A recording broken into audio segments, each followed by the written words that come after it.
After the state of New York, Navajo Nation, which expands across Arizona, Utah, and New Mexico, it has the highest per capita caseload of COVID-19.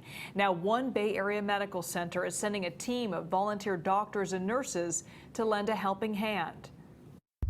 If you've driven through New Mexico and Arizona, it is incredibly sacred land. The Navajo Nation. It occupies parts of Arizona, Utah, and New Mexico.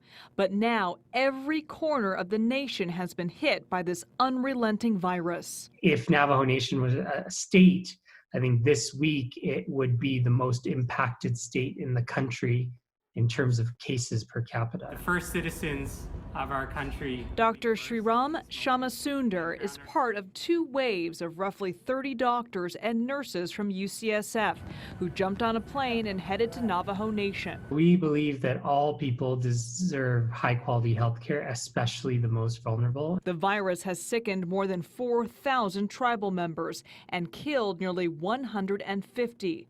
The infection rate here has now surpassed New York and New Jersey. We are getting quite a few patients that with COVID, there can be a really quick turn and they can become critical very, very fast. Shay Williams is a surgical ICU nurse. She says since the Bay Area flattened the curve, doctors and nurses at UCSF felt their skills could be put to use to help those who are underserved. The nation has few resources. Yeah, I've only ever worked at UC and we're so fortunate. A third of the population in Navajo Nation doesn't have running water or electricity. The teams plan to stay for another month. Because I felt a pretty intense calling to the Navajo Nation. I've worked on the nation before and worked with the people. As Americans, I think we both have to put the first citizens first. Well, more than 13% of Navajo Nation has now been tested for COVID-19. By comparison, California has tested a little over 3%.